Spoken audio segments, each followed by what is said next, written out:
David Chen, ang lalaking walang katulad. Kabanata 466. Sa oras na ito, nakadilat pa rin ang mga mata ni Chen Yingxia, at tumingin siya kay Sonya na may hindi kapani-paniwalang mukha. Miss Su. Nagmamadali ring sumunod si Chen Guzi. Ngunit hindi siya pinansin ni Sonya, at pagkatapos ay diretsyong hinawakan ni Chen Guzi si David. Pinsan, mali talaga ang pagkakaintindi ko ngayon lang, magkamag-anak na tayo, paano ko mapapanood ang mga kamag-anak kong binubuli, sabi mo ito si Kui paano maglinis, kailangan mo lang. Isang salita, at ipapachop ko siya kaagad. Ang pagsisikap ni Chen Guzi na bumagsak sa lupa ay direktang naging sanhi ng paghimatay ni Manager Kui, na nakaupo sa lupa, sa galit. Binigyan lang ni David ng malamig na tingin si Chen Guzi, hindi siya pinansin, at bumalik sa pangalawang pribadong kwarto. Hindi rin pinansin ni Chen Guzi iyon, at sumunod na malapit sa likuran. Pagkapasok sa pribadong silid, dali-daling binuksan ni Chen Guzi ang upuan. Pinsan, maupo ka. Ang makitang napakagalang ni Chen Guzi kay David, maging ito man ang pangalawang tiyahin ni David o si Barbara, kakaiba ang pakiramdam. Pagkaupo ni David, malamig niyang sinabi kay Chen Guzi, paano mo pinipilit ang aking pinsan na pakasalan ka? Saglit na natigilan si Chen Guzi, pagkatapos ay dinilaan ang kanyang mukha at sinabing, Pinsan, ano ang sinasabi mo, kami ni Yingxia ay nasa malayang pag-ibig, hindi ko siya pinilit. Tumigil ka na sa pagsasalita ng walang kaparerekon, walang bisa ang kasal mo kay Yingxia, at hindi ka pakakasalan ni Yingxia. Malamig na sabi ni David. Pinsan, ito. Hindi ka ba payag? Nakasimangot si David. Kinagat ni Chen Guzi ang kanyang mga ngipin, sumulyap kay Chen Yingxia, at sa wakas ay tumango at sinabing, okay, walang bisa ang kasal, hindi tayo magpapakasal. Pagkatapos noon, tumalikod si Chen Guzi at gustong umalis. Binayaan na ba kita? Tanong ni David. Ano pang gusto mo? Medyo pangit din ang mukha ni Chen Guzi sa mga oras na ito. Ako mismo ang pumutol ng isang kamay, hindi ko ituloy ang bagay na ito. Mahinang sabi ni David. Nang marinig ito ni Chen Guzi, galit na galit siya, David, huwag kang masyadong lumayo. David, kalimutan mo na, dahil nangako siyang hindi siya mag-aasawa, huwag kang mag-alala. Nang marinig ito ng pangalawang tiya David, dali-dali niyang hinikayat si David. Kuya David, kalimutan mo na, kung hindi ako mag-aasawa, makontento na ako. Hinikayat din ni Chen Yingxia si David. Kung tutuusin, kung nagmamadali si Chen Guzi, maglalakas loob siyang gawin ang lahat. Hindi mo kailangang mag-alala tungkol dito. Natapos magsalita si David, tumingin kay Chen Guzi at sinabing, sobra lang ako, anong magagawa mo? Kung ikaw mismo ang pumutol ng kamay, may iligtas mo pa rin ang iyong buhay. Kung gagawin ko ito, ang iyong buhay ay mawawala. Biglang hinampis ni Chen Guzi ang mesa, David, sa tingin mo ba ay magagawa mo kung ikaw ay isang binibini sa listahan? Ito ang bayan ng Anhei, at kaya kitang patayin ng walang tawag sa telepono, kahit na si Su. Ano ang magagawa ng aking pamilya sa akin? Ako ay mula kay Lord Hu ng Horendel, at naniniwala akong narinig mo na ang pangalan ni Lord Hu. Narinig mo ba na ang underground na emperador ng Horendel? Tumango si David. Medyo may alam ka pa, kaya huwag mo akong itulak ng husto, kung hindi, walang makakapidyaw sa iyo. Sabi ni Chen Guzi na may malamig na ngiti. Hindi ko kailangan ng taong magpoprotekta sa akin, kailangan ko lang protektahan ang aking sarili, panatilihin ang isang kamay, lumabas, o mamatay ka. Mahinahong sabi ni David. Damn, bibigyan kita ng mukha.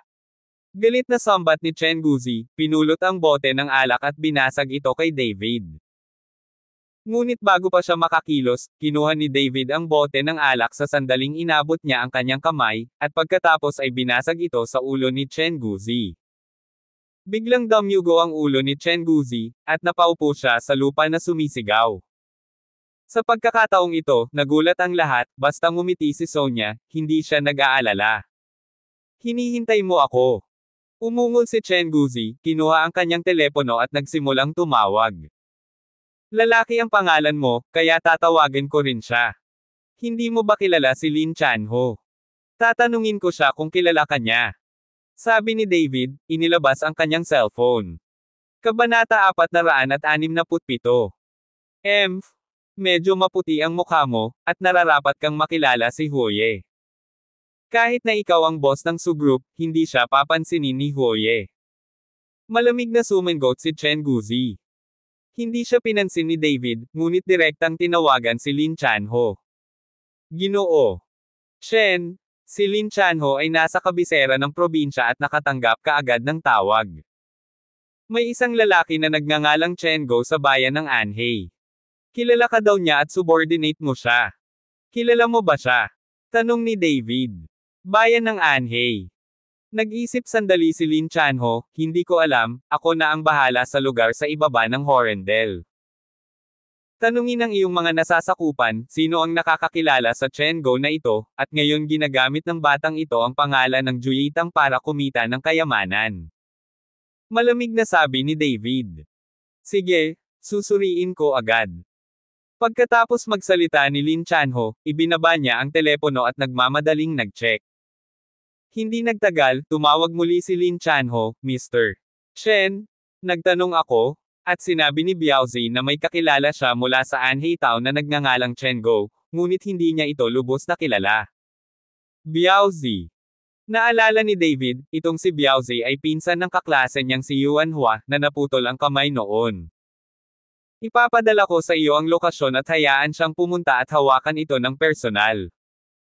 Pagkatapos magsalita ni David, nagpadala siya ng lokasyon kay Lin Chanho. David, tapos ka na bang magpanggap? Sinasabi ko sa iyo, ang aking mga tao ay darating dito, kaya't maghintay na lamang na mamatay. Mabangis na sabi ni Chen Guzi. Hindi siya pinansin ni David, ngunit sinabi niya sa pamilya ng kanyang pangalawang tiyahin at sa kanyang mga magulang, kumain na tayo, huwag mo siyang pansinin. Ngunit ngayon sa sitwasyong ito, sino ang makakain nito? David, alis na tayo. Sabi ng pangalawang tiyahin ni David na puno ng takot ang mukha. Go! Walang sino man sa inyo ang gustong pumunta. Tumayo si Chen Guzi sa pintuan at umungol ng malakas. Hindi na natin kailangang pumunta, mag-usap tayo pagkatapos ng hapunan, pangalawang tiya, huwag matakot. Hinikayat ni David ang kanyang pangalawang tiyahin. Pero kahit anong kumbansihin ni David, walang gustong kumain. After more than 20 minutes, may biglang magulong yabag na nagmamadaling umakyat mula sa ibaba. Narito ang aking mga tao, hintayin mo ako. Mukhang proud si Chen Guzi. Sa pagkakataong ito, nagbago ang kulay ng pamilya ni Tita David pati na rin ang mukha ni na Barbara at Chen Baoguo. Hindi nagtagal, sumugod ang mahigit 100 tao na may dalang mga patpat, lahat sila ay nagpatato at nananakot. Kuya Aso, sino ang nanggulo sa iyo? Tanong ng isa sa kanila kay Chen Guzi. Tingnan mong mabuti ang lugar na ito, at walang sino man ang pinapayagang bumitaw. Sisimulan kong pumatay ng mga tao ngayon. Si Chen Guzi ay may malungkot na ekspresyon, pagkatapos ay tumingin kay Sonia at sinabing, Miss Su, mas mabuting umiwas ka, huwag munang tumalsik ang iyong dugo sandali, huwag kang makialam sa bagay na ito, naniniwala ako sa iyong Su. Ayaw din ng pamilya na makasama ang tigre. Ang Panginoon ba ang kalaban? Wala akong pakialam. Umiling si Sonia. Si Chen Yingxiao ay tumingin kay Sonia nang may pagtataka, hipag, ikaw. Hindi mo ito maaaring baliwalain, o ang aking kapatid ay mamamatay. Huwag kang mag-alala, napakaswerte ng kapatid mo. Nakangiting sabi ni Sonia. Sa pagkakataong ito, medyo natulala si Chen Yingxiao. Kung walang pakialam si Sonia kay David, anong klaseng suporta meron si David? Hindi alam ni Tia David kung ano ang gagawin sa oras na ito, kaya sumunod na lamang siya kay Chen Guzi, Xiao Chen, humihingi ako ng paumanhin sa iyo para kay David, huwag. Umalis ka. Itinabi ni Chen Guzi si Tita David. Nagmamadaling tinulungan ni David ang kanyang pangalawang tiyahin, at pagkatapos ay malamig na tumingin kay Chen Guzi at sinabing, nawalan ka na ng huling pag-asa sa buhay, kaya gawin mo ito. Huwag mo akong lokohin, natatakot ako. Walang pakialam si Chen Guzi, at sumigaw ng malakas, hindi ka ba mayabang at tinatawag ding tao? Nasaan ang iyong mga tao? Ang aking mga tao ay darating dito sa lalong madaling panahon. Mahinang sabi ni David. Sige, bibigyan kita ng 10 minuto, at hihintayin kung dumating ang mga tao mo. Gusto kong makita kung sino ang maglalakas loob na sumalungat sa akin sa bayan ng Anhei. Inilipat ni Chen Guzi ang isang upuan at umupo, malamig na huminga. Kabanata 468. Di nagtagal, pagkaraan ng 10 minuto, tumingin si Chen Guzi kay David na may panunuya, sa tingin ko ay nagyayabang ka lang, nasaan ang iyong mga tao? Ngunit nang matapos magsalita si Chen Guzi, naramdaman niya ang pagyanig ng lupa, at ang buong gusali ay tila nagsimulang manginig. Kuya Dog, maraming tao sa labas. Sa oras na ito, sinabi ng isang nakababatang kapatid kay Chen Guzi. Nagulat si Chen Guzi, at nagmamadaling tumingin sa bintana, at nakitang maraming tao, at napapalibutan na ang buong restaurant. Nagulat si Chen Guzi, ngunit mabilis siyang kumalma, at sinabi sa medyo naguguluhan na nakababatang kapatid, huwag kang mag-alala, hindi mahalaga kung gaano karaming tao ang dumating, natatakpan ako ng Tiger Lord, na naglakas loob na hawakan ako. Pagkatapos magsalita ni Chen Guzi, dumating ang tunog ng mga yabag, at may nagmamadaling umakyat. Kuya Biao.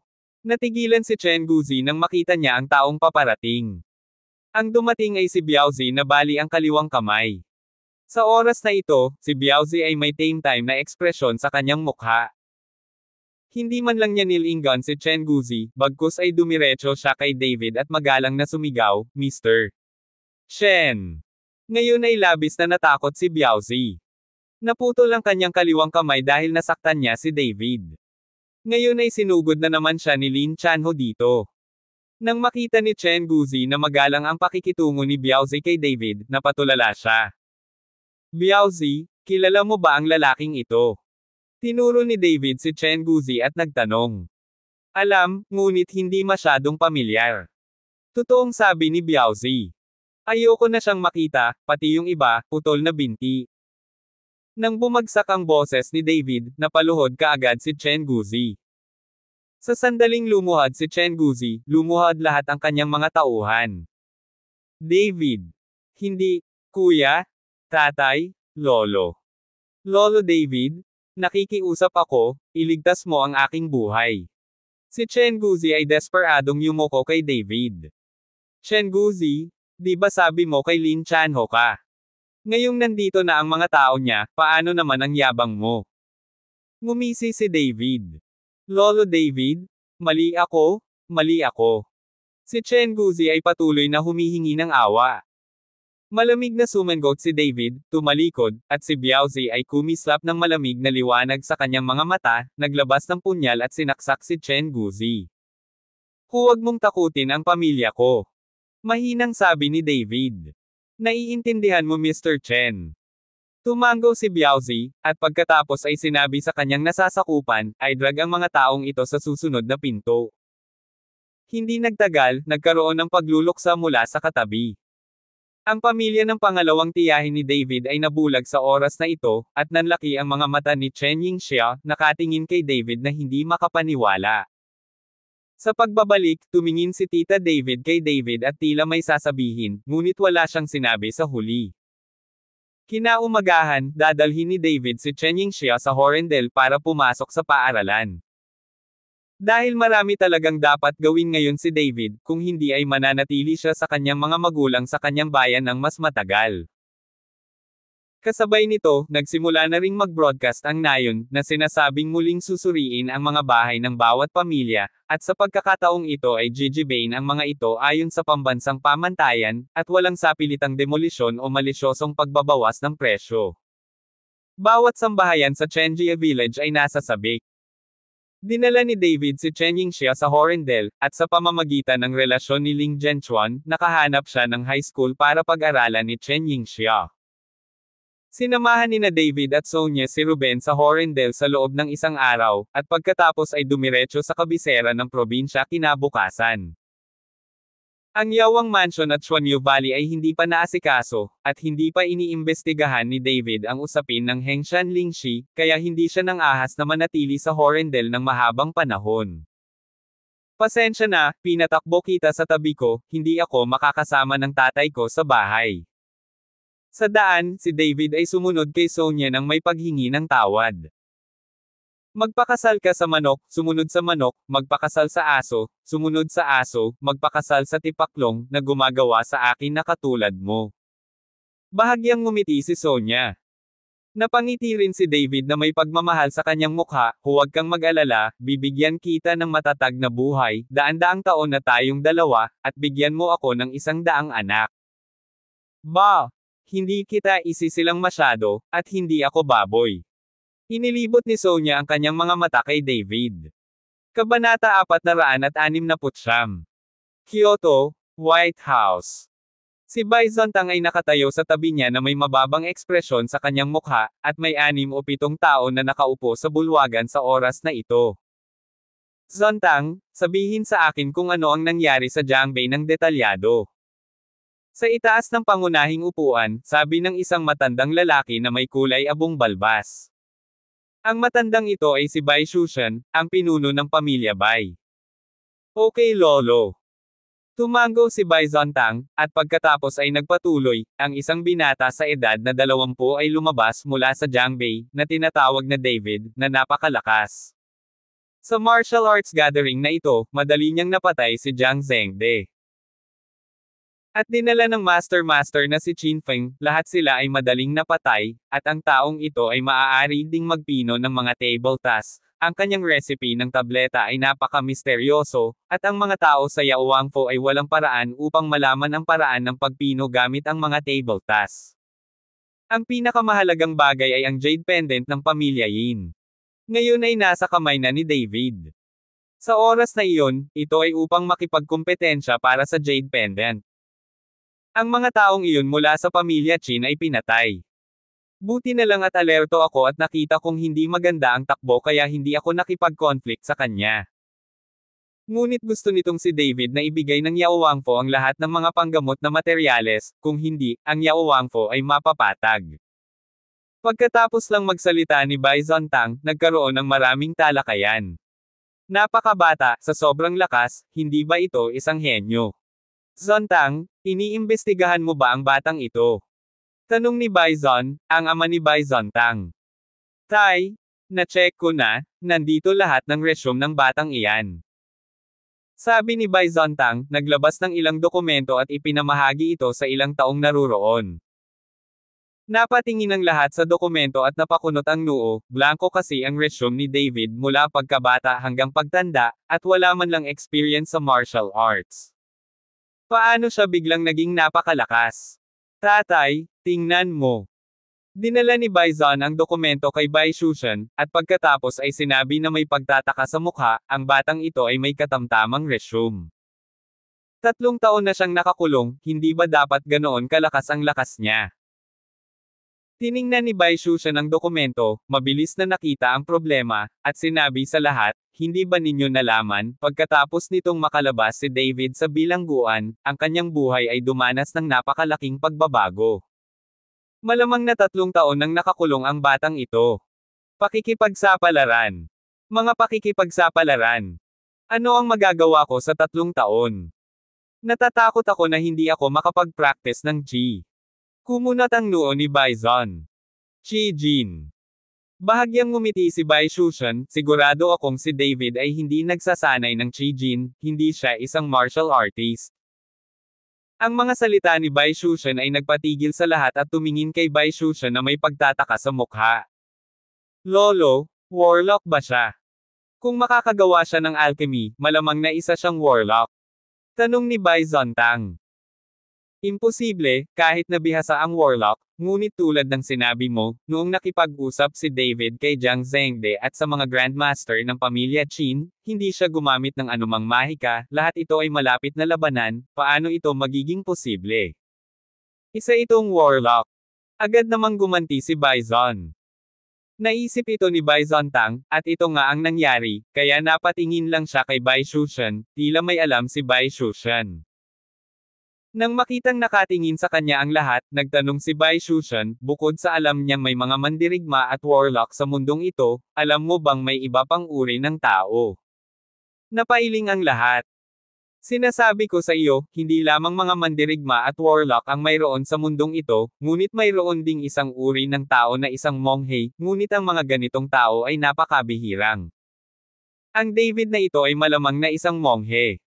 Sa sandaling bumaba ang boses ni Bai Shushan, lahat ay natigilan. Lolo, ano ang monghe? Tanong ni Bai Zontang. Ito ay isang walang kamatayang magsasaka. Sabi ni Bai Shushan, biglang may bakas ng inggit at pananibik sa kanyang mga mata. Immortal Cultivator. Nagulat ang lahat. Lolo, sabi mo immortal si David. May mga immortal ba talaga sa mundong ito? Si Bai Zontang ang pinaka nasasabik. Kung talagang may immortal sa mundo, magkakaroon din kaya siya ng pagkakataong maging immortal at mabuhay magpakailanman. Kabanata 470. To be precise, cultivator lang siya, at hindi pa siya nagiging immortal. Hindi ko alam kung may mga immortal sa mundong ito, ngunit alam ko na mayroong isang grupo ng mga immortal na magsasaka, ngunit ang mga taong ito ay nakatago sa downtown area at hindi nila inilalantad ang kanilang mga sarili, kaya kakaunti ang mga tao na nakakaalam tungkol sa kanila. Paliwanag ni Bai Shushan.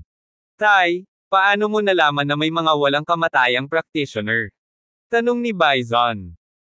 Si Bai Shushan ay biglang tumingin sa labas ng bintana, at pagkatapos ay malinaw na naalala ang kanyang mga alaala, at nagsimulang dahan-daang magsabi, ang jade pendant ng pamilya Yin ay talagang espiritual na kasangkapan ng cultivator. Naaalala ko na ako ay nasa maagang 20s pa lamang, bata at masigla, at laging gustong sumamba ng mataas. Ang mga tao ay mga guro, kaya pumunta ako sa dagat kasama ang batang lalaki ng pamilya Yin, sa pag-aakalang magkakaroon ng mga tunay na master sa isla. Gayunpaman, pagkaraan ng isang araw at isang gabing paglalayag sa dagat, biglang hinampas kaming dalawa ng bagyo, at kaming dalawa ay naanod sa isang ilang na isla, at ang bangka ay napadpad. O kapag mataas na ang tubig, maaari tayong bumalik. 7 araw na ako sa isla, masarap ang pagkain, pero wala na ang sariwang tubig.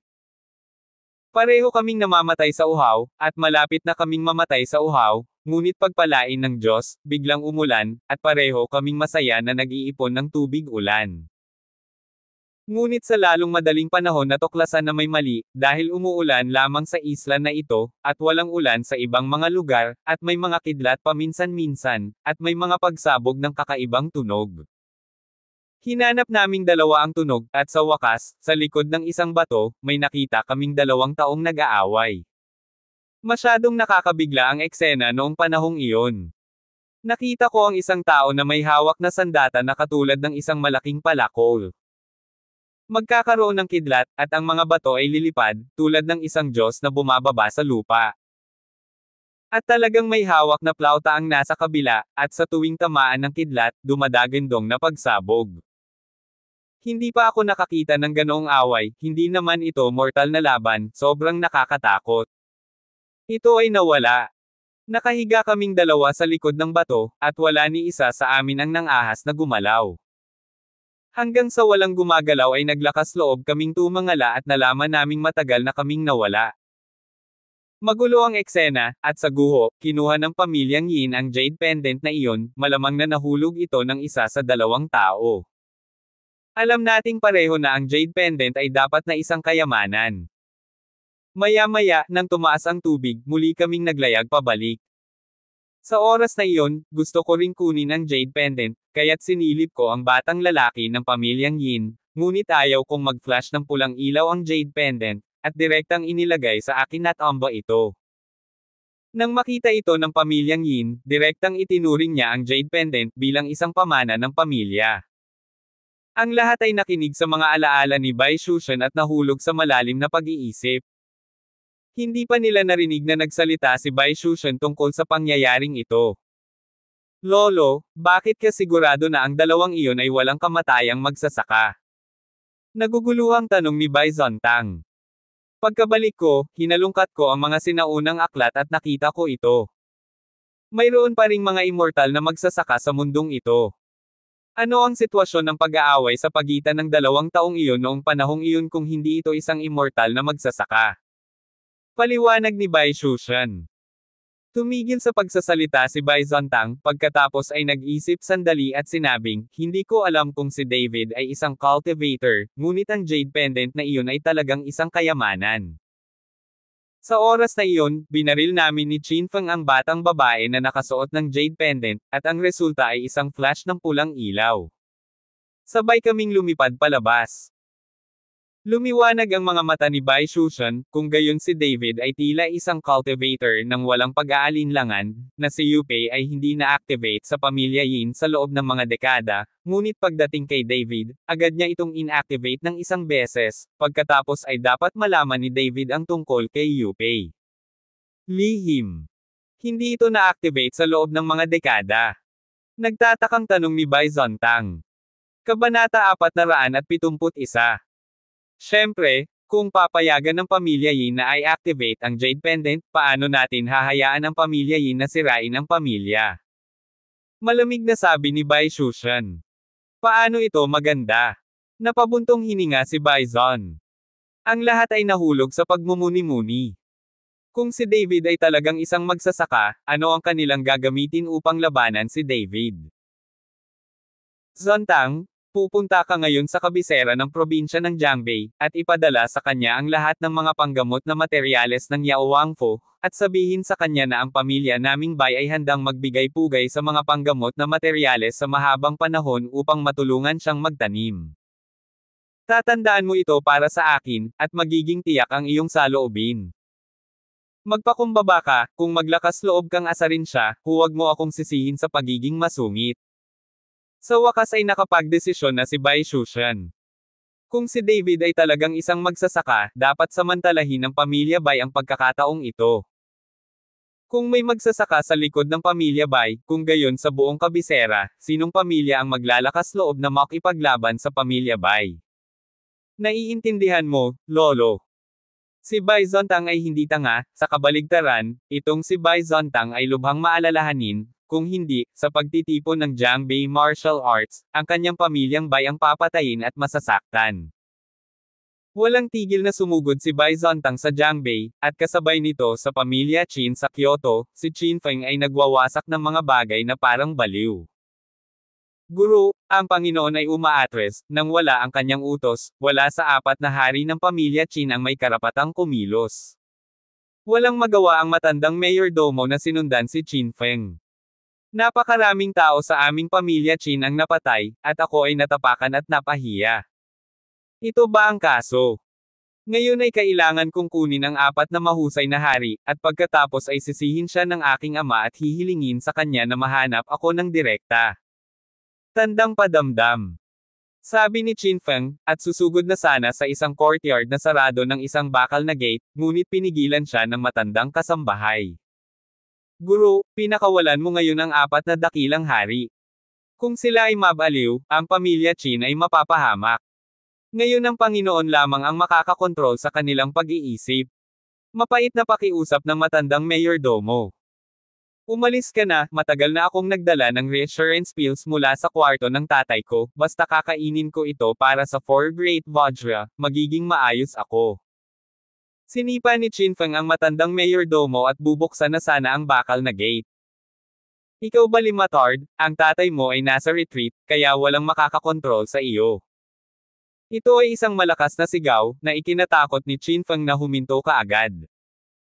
Sa pagbabalik tanaw, nakita ko ang isang nasa katanghaliang gulang na lalaki na may mukha na puno ng laman na nakatitig kay Qin Feng. Tito tatlo. Nang makita ni Qin Feng ang taong paparating, bigla siyang naging tapat. Ang pangatlong tiyuhin ni Qin Feng ay humakbang pasulong at inagaw ang reassurance pill mula sa kamay ni Qin Feng. Maaari mo bang kontrolin ang apat na magagandang brilyante na ito nang ayon sa gusto mo? I think nililigawan mo si kamatayan. Third tito, hindi talaga ako makahinga. Sa Jiangbei, ang mga taong dinala ko ay pinatay hindi pa banggitin, at sila ay tinapakan sa ilalim ng kanilang mga paa at pinahiya sa publiko. Ang pamilyang Go ang umupa ng mga tao para gawin ito. Sa tingin ko gusto ng pamilyang Go na maghaiganti sa amin, at ang jade pendant ng pamilya Yin ay nasa kamay din ng batang lalaki na nagngangalang David. Sa oras na ito, hindi lamang naramdaman ni Qin Feng na iniligtas ni Gulinger ang kanyang buhay, ngunit pinabagsak pa niya ito, lahat ay umaasa sa pamilyang Go. Humph! Nagretiro na si Gu Wentian, at nasa gitna ng kalsada ang kanyang pamilya. How dare you seek revenge for my Qin family? Hindi ko talaga alam kung mabubuhay ako o mamamatay. Ang pangatlong tiyuhin ni Qin Feng ay sumangot ng malamig, at pagkatapos ay sinabi kay Qin Feng, ang jade pendant na iyon ay hindi man lang gusto ng pamilya Bai. Ito ba? Hindi ba gumagalaw ang pamilya Bai? May art move. Si Bai Zontang ay nasa eksena noong panahong iyon, at sa sobrang takot niya ay hindi siya naglakas loob na gawin iyon. Nangangati sa galit ang mga ngipin ni Qin Feng nang banggitin niya si Bai Zontang. Noong panahong iyon, iminungkahi niyang sundan si Bai Zontang para harapin si David, ngunit hindi niya inaasahan na duwag pala ang batang ito at direktang ibinente siya. Ang duwag na ito ng pamilya Bai ay walang gulugod. Galit din siyang pinagalitan ni Tio Qin Feng, at pagkatapos ay sinabi kay Qin Feng, ang iyong ama ay nasa pag-iisa ngayon, huwag mo siyang guluhin, ibalik ang susi sa matandang kasambahay, hahayaan kong dalhin ka muli ng ligaw na lobo sa Jiangbei. Nang marinig ito ni Qin Feng, sumilay ang tuwa sa kanyang mga mata. Third uncle, pinahiram mo ba talaga sa akin si Uncle Wolf? Kabanata 472. Siyempre totoo. Kaya ko pang magsinungaling sayo. Kailan pa nabuli ng ganito ang pamilya nating Qin? Sabi ni Uncle Qin Feng na may mahinang ngiti. Hahaha, ang galing. Kung pupunta si Uncle Wolf, tiyak na papatayin niya ang batang iyon. Pagkatapos ay sisirain kung mabuti si Gulinger. Tawa ng tawa si Qin Feng. Kabisera ng probinsya ng Jiangbei. Si David at Sonia ay bumalik. Gayunpaman, hindi nagmamadali si David na pumunta sa Hengshan. Kailangan niyang tapusin muna ang mga gawain ng Yawang Mansion, at pagkatapos ay pumunta sa Hengshan. Si Lin Chanho ay hindi nagsasanay araw at gabi araw-araw. Matapos kainin ang Great Huanda na ibinigay ni David, naramdaman ni Lin Chanho na ang kanyang lakas ay bumubuti ng mabilis. 3 araw na, hindi pa rin gumagalaw ang Yawang Mansion. Mukhang oras na para mamasyal. Bulong ni David sa sarili. Sa sandaling ito, mabilis na lumapit si Chifeng, Mr. Chen. May pinadala ang mansyon ni Yawang, sinasabing pinapabisita niya si Mr. Chen sa mansyon ni Yawang. Nang marinig ito ni David, agad siyang tumawa, gusto ko lang pumunta, nagpadala sila ng mag-imbita, pagkatapos ay pumunta at tingnan. Ginoo. Chen, gusto mo bang magdala ako ng maraming tao? Tanong ni Chifeng sa mahinang boses. Panahon na para magdala ng mas maraming tao, napakaraming panggamot na materyales, walang paraan upang maibalik sila kung kakaunti ang mga tao.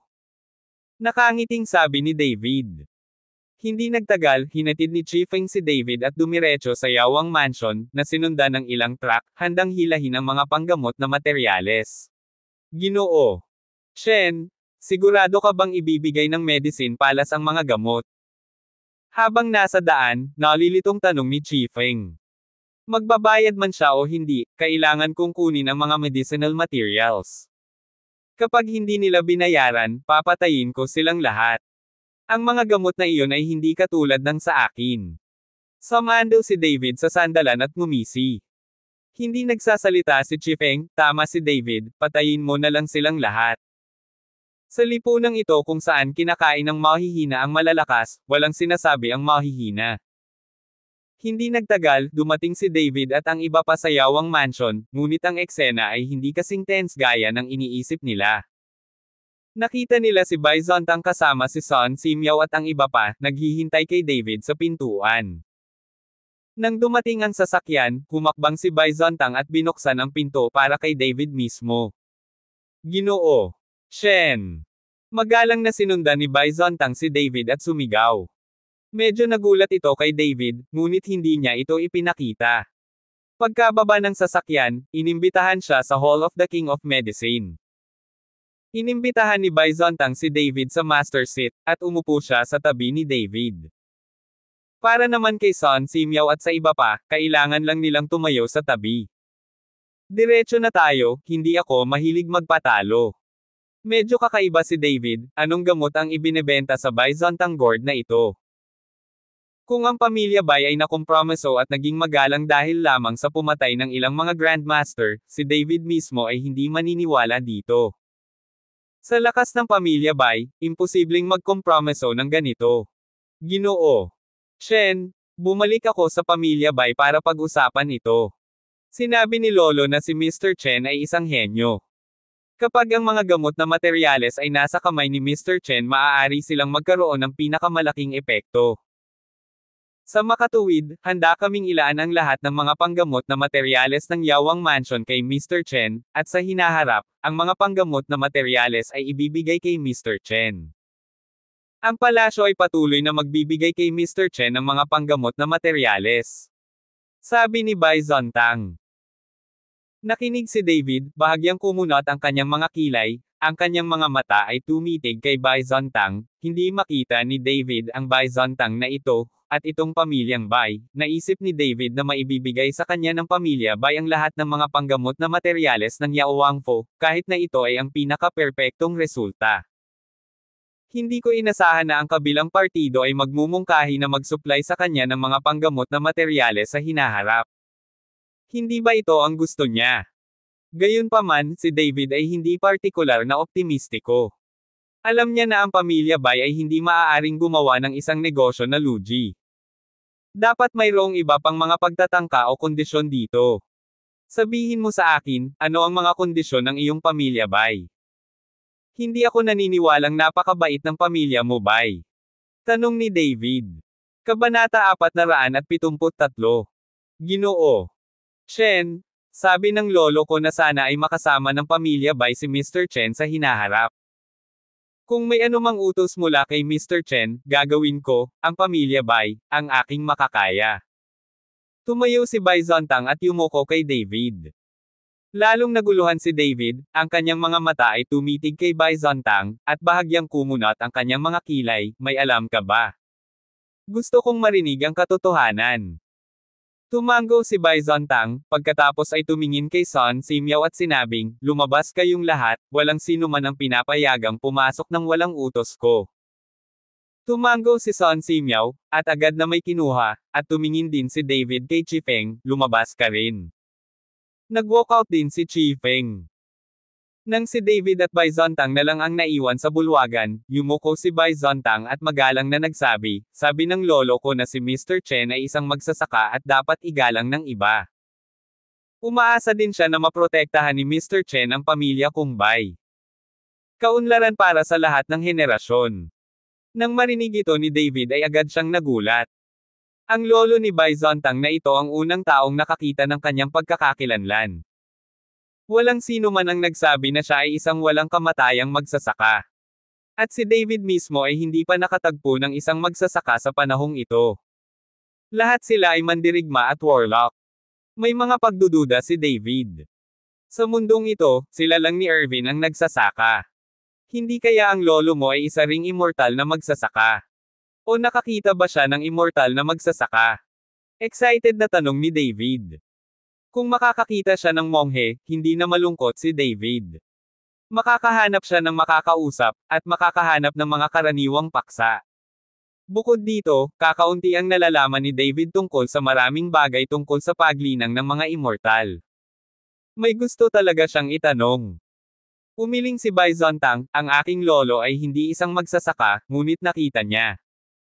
Hindi nagtagal, sinabi ni Bai Zontang kay David ang sinabi sa kanya ni Bai Shusan. Nasiraan ng loob si David matapos itong marinig. Nakita niya ito ilang dekada na ang nakalipas, at ngayon saan niya ito mahahanap. Tila kung gusto pa niyang malaman ay hihintayin pa niya ang July 15 para makapunta sa isang isla na walang nakatira, at hindi niya alam kung ano ang malaking oportunidad na sinasabi ng Irvin. Mayroon ding sariling biological mother. Laging nararamdaman ni David na ang kanyang biological na ina ay hindi patay, ngunit buhay pa, ngunit nakakulong lamang sa isang lugar. Si David mismo ay hindi alam kung bakit siya nakakaramdam ng ganito, hindi niya masabi. Tama ang hula ng lolo mo, isa talaga akong cultivator. Hindi ito itinago ni David kay Bai Zontang. Dahil tapat ang pakikitungo ng pamilya Bai sa isa't isa, walang balak si David na itago ito sa kanila. Taos-puso man o hindi, sa panahong ito ang magkabilang panig ay ito ay kapwa-pakinabang. Sa pagpapabuti ng lakas, kailangan ni David ng higit at higit pang mga materyales na panggamot. Nang marinig na sumang-ayon si David, nagliwanag ang mga mata ni Bai Zontang, puno ng inggit at pagtataka ang kanyang mga mata, at sinundan niya si David na may pagkautol, Mr. Chen, ikaw. Maaari mo bang sabihin sa akin kung paano nagsasanay ang mga walang kamatayang magsasaka? Si Bai Zontang ay napaka-curious, kung tutuusin, ito ang unang pagkakataon na nakarinig siya ng mga immortal na magsasaka. Kayong mga mandirigma ay nagsasanay ng mga pagsasanay, at nagsanay kayo ng panloob na enerhiya. Umaasa ka sa patuloy na pagsasanay upang makabuo ng enerhiya sa iyong dantian. Ang kailangan ko sa aking pagsasanay ay espiritual na enerhiya, na na-convert sa espiritual na enerhiya at nakaimbak sa aking dantian, tulad ng mga warlock na iyon, kailangan din nila ng espiritual na enerhiya, ngunit ang halaga na kailangan nila ay napakaliit, at higit pa ay gumagamit lamang ng paraan ng pagbuo. Sinundan ni David si Bai Zontang para magpaliwanag. Oh, I see. Gusto ni Mr. Chen ang mga panggamot na materyales na ito. Mayroon bang espiritual na enerhiya ang mga gamot na ito at makakatulong kay Mr. Chen na magsanay? Biglang natauhan si Bai Zontang.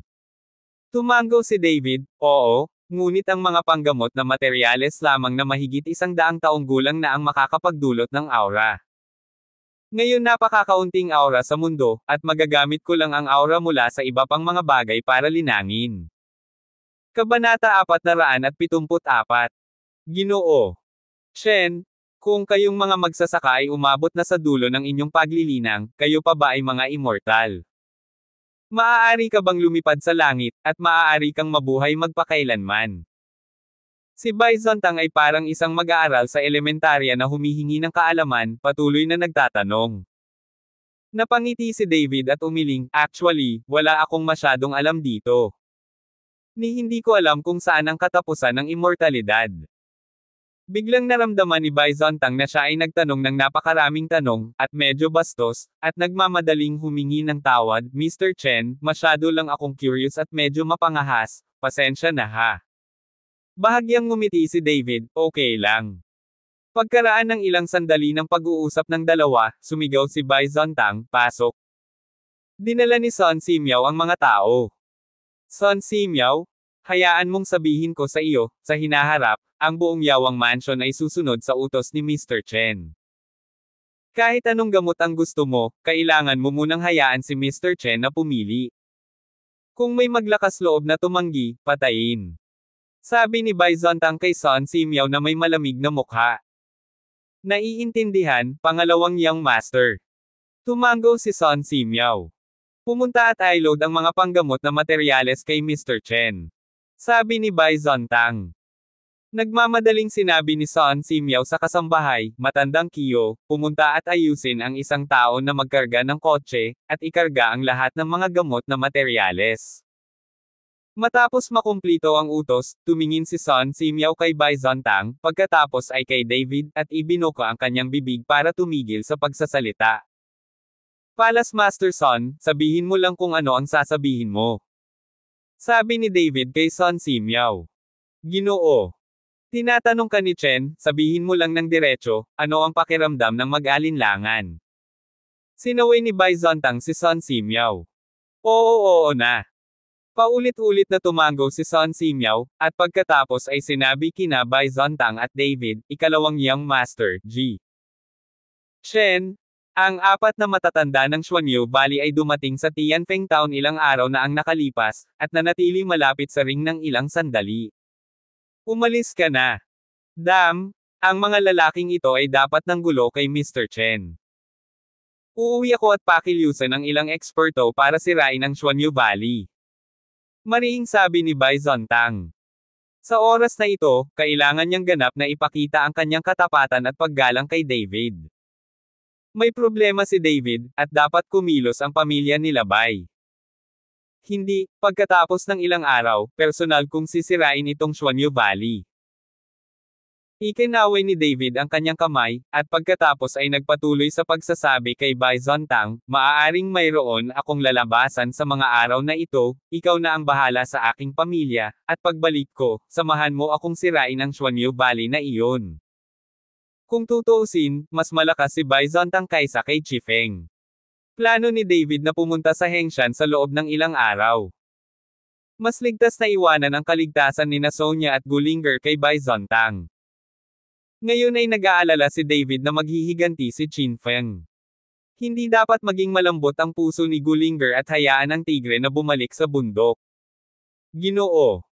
Chen, huwag kang mag-alala, hanggat mayroon akong hininga ni Bai Zontang, hinding-hindi ko hahayaang saktan ng sino man ang pamilya ni Mr. Chen. Tiwalang sabi ni Bai Zontang. Pagkabalik mula sa Yawang Mansion, nakipag-ugnayan si David kay Wudong. Si Wudong ay tumatanggap ng mga magaspang na bato ng Hengshan sa Hengshan. Matapos makatanggap ng tawag mula kay David, alam niyang nakabalik na si David, at si Wudong ay nagmadaling bumalik sa kabisera ng probinsya ng direkta mula sa Hengshan.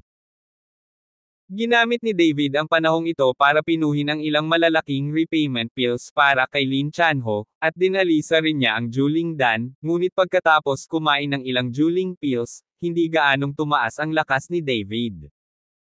Sa pagpapabuti ng kaharian, ang pangangailangan ni David para sa espiritual na enerhiya ay tumaas din ng husto. Kinaumagahan, nagmamadaling bumalik si Wudong, at muling dinala si David sa Hengshan.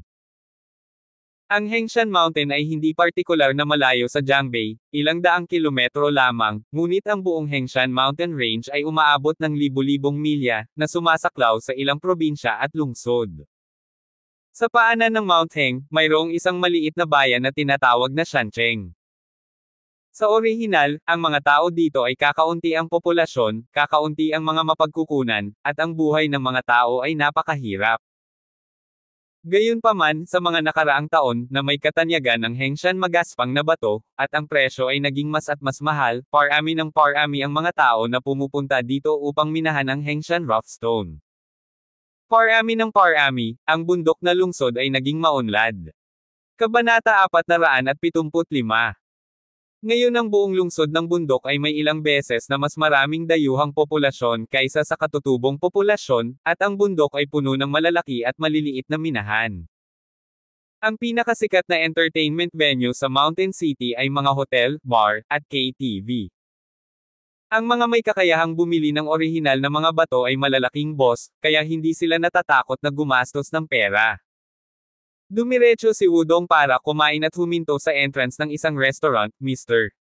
Chen, gutom ka na rin? Kain muna tayo, tapos bumalik ka na sa hotel para magpahinga. Tumango si David at lumabas ng sasakyan kasama si Wudong. Ang restaurant ay hindi masyadong malaki, ngunit ang harapan ay napakahusay na pinalamutian at may anti-gong lasa. May malaking karatula doon na nagsasabing Shandong Restaurant. Ginoo. Chen, huwag mong isipin na hindi kalakihan ang restaurant na ito, pero ito ang pinakasikat na restaurant dito. Maraming tao ang pumupunta dito para kumain. Ang big star na si Song Tai, basta babalik siya sa Mountain City, pupunta siya sa restaurant na ito para kumain. Nagpakilala sina Wudong at David habang naglalakad. Pagpasok sa hotel, gusto ni Wudong na maghanap ng pribadong silid, ngunit pinigilan ito ni David. Silang dalawa lang, kumain lang ng kahit anong gusto nila, no need na maghanap ng private room. Naghahanap ng mas liblib na lugar, espesyal na nag-order si Wudong ng ilang specialty sa restaurant. Habang naghihintay ng mga ulam, sinadya ni David na sumulyap sa mga taong kumakain sa restaurant, at nalaman niya marami pala talagang master sa master level. Hindi nakakagulat na makita ang napakaraming master sa panahon ng martial arts gathering sa Tianfeng Town, ngunit paano magkakaroon ng napakaraming master sa Mountain City na ito? Nakakailang sabihin na kahit na busy ako noon, hindi ko nakita ang napakaraming tao. Sa ilang araw na pagdating ko sa bundok na lungsod, nakita ko ang ilang grupo ng mga estranghero na sunod-sunod na umaakyat sa bundok. Sobra! Nang makitang sumulyap si David sa mga tao sa hotel, nagmamadaling nagpaliwanag si Wudong. Gayunpaman, nang tingnan ni David ang mga taong ito, hindi sila mukhang mga taong nagsusugal ng mga bato. Nakita ko na ang mga taong ito ay nasa grupo na 3 o 5. Ang magaspang na bato ba ng Mount Heng ay minahan ng basta-basta? Tanong ni David kay Wudong. Hindi yon. Kung basta-basta ang pagmimina mo, magiging gulo. Walang nagmamalasakit dito noon, ngunit ngayon ang buong lugar, ang pinakamalaking rough rock mining cave, ay inookupahan ng 3 pamilya nina Feng, Song, Liu, at iba pa. Ang ilan sa mga maliliit na minahan na hinamak ng 3 kumpanya ay pinagsamantalahan ng iba, at si Mr. Feng, na dehado noon kay Mr. Pei, ay isa sa kanila, at ang kanyang minahan ay nasa timog silangan, pinakamalapit sa tuktok ng bundok. Sa bintana, itinuro ni Wudong si Hengshan, na malapit sa kamay. Oh! Tumango si David. Maya-maya, dumating na ang mga pinggan, at biglang pinatigil ni David ang waiter na naghahain ng mga pinggan at sinabing, "Dude, pwede ko bang itanong kung may nangyaring major sa Shancheng? Bakit pakiramdam ko maraming nagmamadali?" Palaging nararamdaman ni David na may mali. Sa napakaraming master-level masters na lumilitaw, dapat may nangyayari o malapit nang mangyari dito. Anong problema? Waiter lang ako, hindi ko alam. Umiling ang waiter, pero umiiwas ang mga mata, halatang may alam siya. Dude, out of town kami? Magtanong ka lang, walang mali siya. Sabi ni David, kumuha ng isang stack ng banknotes at isinilid sa bulsa ng waiter. Ang salansan ng mga banknote ay ilang libong dolyar. Ang waiter ay tumingin sa paligid, nag-alinlangan sandali, at pagkatapos ay sinabi sa mahinang boses, "Sinasabi ko sa iyo, si Hengshan ay nakatuklas ng isa pang mineral na ugat, at sinabi na ito ay puno ng mga hiyas." Ngayon ang 3 pamilya ng pamilyang Song, ang pamilyang Feng, at ang pamilyang Liu ay lahat na aking ni-recruit para sa mga kabayo. Mukhang kalabanan ko ang mga bagong minahan na aking natuklasan. Natatakot ako na ang lungsod ng bundok ay malapit ng magulo. Narinig ko rin sa isang private room nang hindi sinasadya. Huwag mong sabihin na sinabi ko. Nang matapos magsalita ang waiter ay nagmamadali siyang umalis. Bagong akin. Nagulat si Wudong, ilang araw na akong nandito, bakit hindi ko ito narinig? Kabanata 476. Bahagyang napangiti si David, ang ganitong bagay, tiyak na hindi gagawa ng pahayag ang 3 malalaking pamilya, para hindi ma-provoke ang mas maraming tao na ipaglaban ito. Alam na ngayon ni David kung bakit napakaraming master at master ang biglang lumitaw sa Shancheng. Dapat may kinalaman ito sa pagre-recruit ng mga tropa mula sa 3 malalaking pamilya. Upang malaman na ang isang martial artist ay umabot sa master level, napakahirap na isulong ang bawat hakbang, maliban kung mayroon kang suporta ng industriya ng pamilya, maaari kang gumastos ng maraming pera upang bumili ng ilang mga espiritual na gamot, mga materyales na panggamot at iba pang mga pantulong na pagsasanay, kung hindi ay mahirap masira. Kaya naman, maraming martial artist ang walang choice kundi kumita ng pera para maisigawa ang kanilang mga kasanayan sa pamamagitan ng pagbibigay ng pangangalaga sa pamilya at mga nursing home. Ang kaligtasan ng industriya ay bumuo ng isang kooperatiba na relasyon, at kailangan ng lahat ang kanilang kailangan. Ngayong dumating na ang mga masters at masters na ito sa Mountain City, mukhang talagang kaakit-akit ang mga chips na ibinigay ng 3 malalaking pamilya. Nang kumakain na si David at ang iba pa ay biglang nagkagulo. Tumangala ang dalawa at natagpuan ang isang batang babae na naka-cheongsam na may malaking salaming pang-araw, na nakatikip sa halos buong mukha, tanging ang matulis na baba at ang maliit na cherry mouth. Lumabas. Sa likod ng babae ay may 4 na bodyguard na nakasot, lahat ay may seryosong ekspresyon, lumilingon sa paligid pagkapasok nila sa pinto, na para bang may kaharap silang malaking kalaban.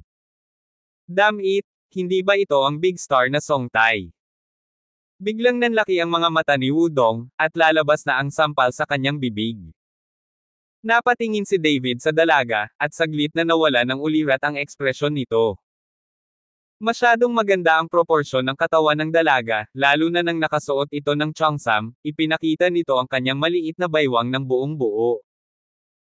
Ang isang pares ng Snow White na paa ay nakatapak sa matataas na takong, tulad ng ito ay katulad ng paglabas sa pagpipinta, ngunit ang pangalan ay medyo nakakabigay puri. Waiter, humanap ka ng box. Sabi ng isang bodyguard sa likod ng dalaga. Pasensya na, mabagal ang mga kwarto ngayon, lobby na lang ang natitira. Walang magawang sabi ng waiter. Go find a way. Nanlamig ang mukha ng bodyguard, at binigyan niya ng mabangis na tingin ang waiter. Ang waiter ay natakot at nauutol, talaga, wala na talaga. Sige, pasok na tayo sa lobby. Nang matapos magsalita ang dalaga, humanap siya ng upuan at umupo. Miss, ipinaliwanag na ng master na hindi kita papayagan. Tumahimik ka, babalik ako pagkatapos ng hapunan. Ang batang babae ay tila naiinip, at ang bodyguard ay hindi nang ahas na magsalita. Maya-maya pa'y nakahain na ang pagkain ng dalaga, at hindi alintana ang mainit na tingin ng mga tao sa paligid ay diretsyong nilamon ito ng dalaga, at halatang gustong-gusto niya ang mga pagkain dito. Pinalibutan ng 4 na bodyguard sa likod niya ang babae, at lahat ay inilagay ang kanilang mga kamay sa kanilang mga bulsa, tila may mga armas na nakatago sa loob. Mukhang hindi maliit ang lakas ng pamilya Song. Bulong ni David sa sarili. Ang mga bodyguard na ito ay lahat ay may mga baril na nakatago sa kanilang mga bulsa. Dapat mong malaman na ang mga ito ay ipinagbabawal na mga bagay. Sa bansang ito, maaari mong isagawa ang mga pagsasanay ayon sa gusto mo, at walang sino man ang mag-aalaga sa iyo. Ngunit kapag mayroon kang isang mainit na sandata, ang kalikasan ay magbabago, at dapat mong alam na mas mahirap makakuha ng baril ngayon kaysa pumunta sa langit. Gayunpaman, ang mga maiinit na armas tulad ng mga pistola ay mainam para sa mga ordinaryong mandirigma. Kung talagang nakatagpo ka ng master level master, ang pistol ay magiging walang silbi. Kung makaharap mo si David, ang pistola ay hindi naiiba sa scrap metal. Si Song Zud, ang patriarch ng pamilya Song, ay dating sikat na boss ng entertainment company, na may hindi mabilang na mga artistang-artista at napakaraming pera upang mabilang, ngunit kalaunan ay iniimbestigahan siya dahil ang ilan sa kanyang mga artista ay mga rapist, na nakakaapekto rin sa kumpanya, at naabutan niya ang hengsya na batong iyon ay mainit sa loob ng ilang taon, at ang kantang Zud na ito ay bumalik sa kanyang bayan upang magbukas ng minahan, ngunit ang kanyang anak na babae ay isa ng malaking bituin, at sikat siya. Ipinaliwanag ni Wudong. Pinagmamasdan ni David si Song Tai habang siya ay kumakain, ngunit si Song Tai ay tila nasa isang walang tao. Abangan ang mga susunod pang kabanata ng David Chen, ang lalaking walang katulad. For more updates, please subscribe to my YouTube channel and don't forget to like and share. Thanks for your support.